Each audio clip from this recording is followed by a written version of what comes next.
Pouvons-nous dès aujourd'hui compter sur vous, professionnels, étudiants de toutes les disciplines, dans la perspective à poser les bases solides pour une psychiatrie à la hauteur des attentes de la population haïtienne? Cette science médicale à part entière, redoutée et souvent mal comprise, a connu à travers les siècles des moments difficiles, des controverses et des échecs un peu partout dans le monde.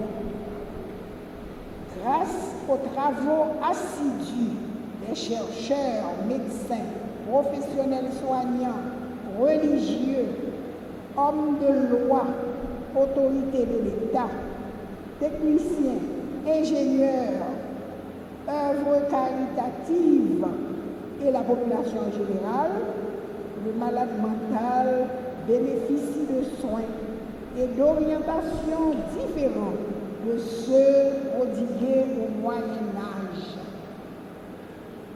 Les résultats de nos jours sont appréciables et satisfaisants, fruit d'un travail ardent, persévérant, désintéressé, même mené pendant plus de siècles.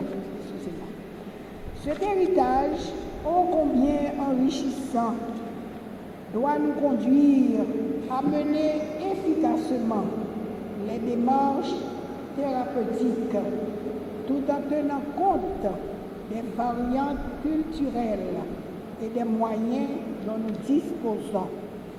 À signaler chez nous 1. Le manque de structure de prise en charge. 2 hôpitaux psychiatriques uniquement à la capitale. 1. L'hôpital universitaire Mont-Saint-Klein d'une capacité de 40 lits. 2. L'hôpital de Bedin avec une capacité de 100 lits. 1 ou 2 structures privées pour une population de 11 millions d'habitants.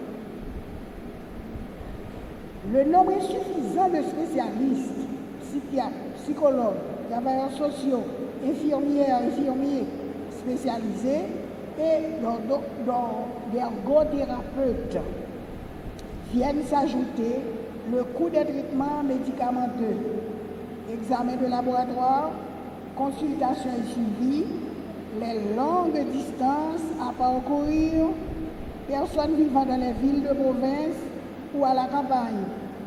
Vous pouvez vous imaginer la désolation de parents conduisant un patient agité à l'hôpital dans un transport en commun venant d'une ville de province. Aussi, la faible motivation de l'entourage mal informé et privé de moyens rend souvent la condition du patient comparable à un calvaire. Si la France a mis plus d'un siècle, 1600 à 1740, à élaborer l'organisation hospitalière qui perdura jusqu'à la fin du XIXe siècle, excluant davantage les pauvres de la société, instaurant le grand renfermement, l'édit de 1656, de toute personne déviante par rapport à l'ordre social, des contrevenants à la loi, mendiants, enfants abandonnés et bien sûr les aliénés.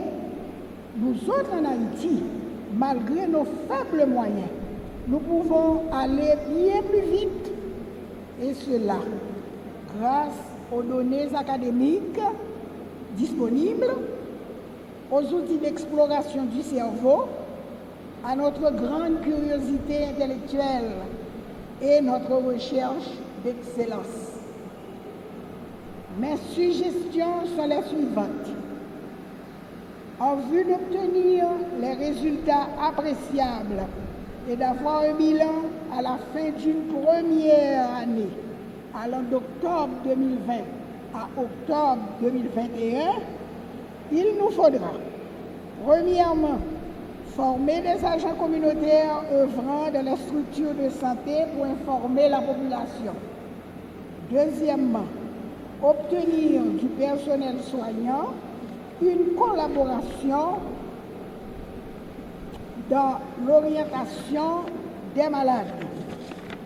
Sensibiliser les leaders religieux de toute confession qui souvent accompagnent le malade à la clinique psychiatrique.